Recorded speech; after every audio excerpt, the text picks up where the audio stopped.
Well, for us, we do a panel interview because, one, I sit in on every interview. That's part of my job as the assistant director.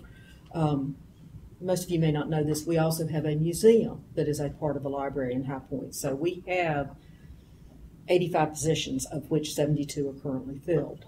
So I have a lot of practice with interviews. But what we do is the division manager, if there is a supervisor, and then if the position itself is at a supervisory level, the director will sit in.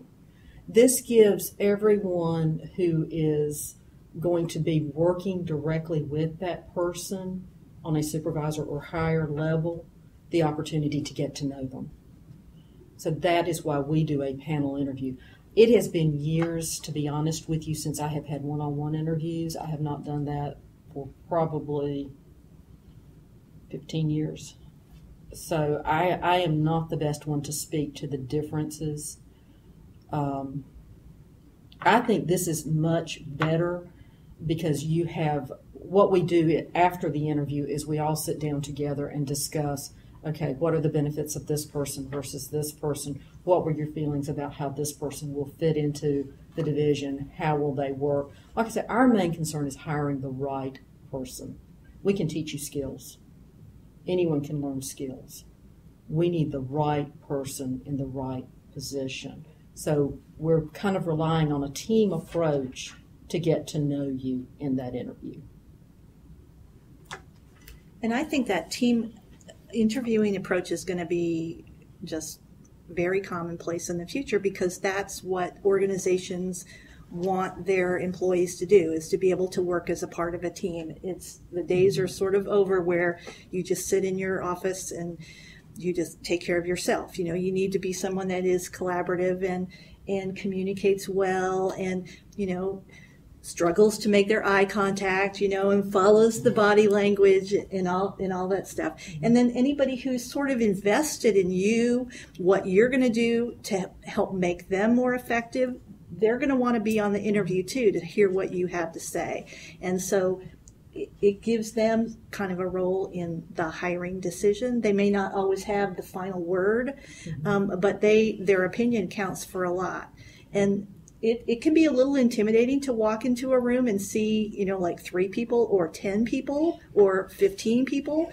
And I think it's important to respond to the person that asks you the question, but then to not ignore everybody else that's in the room. You know, you need to, and if you can somehow remember a few names, that's nice too. I always like to shake people's hands. I don't know how other people on panels feel, but I just feel like when I come in, that's real. I mean, I'm connecting with them person to person. So, and I think that helps me feel sort of more relaxed when I'm dealing with a big group of people. So prepare. Yeah. I think a lot of our reasons for doing a panel interview are the same. Jobs today, we're a highly collaborative organization. You're going to be working with people all across the library. They're going to need to meet you, and we're going to want their feedback. And then I'll just echo also, like, work the crowd.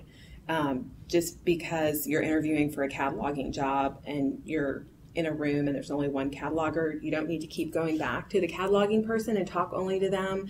I mean, I had this happen. I asked a question, and the person turned and responded to the chair. And I was just like, I understood her motivation, and it can be, you know, when you're in that high pressure situation and you figure, you know, the person who's the supervisor, that's the person who's deciding, that's the person I need to be impressing.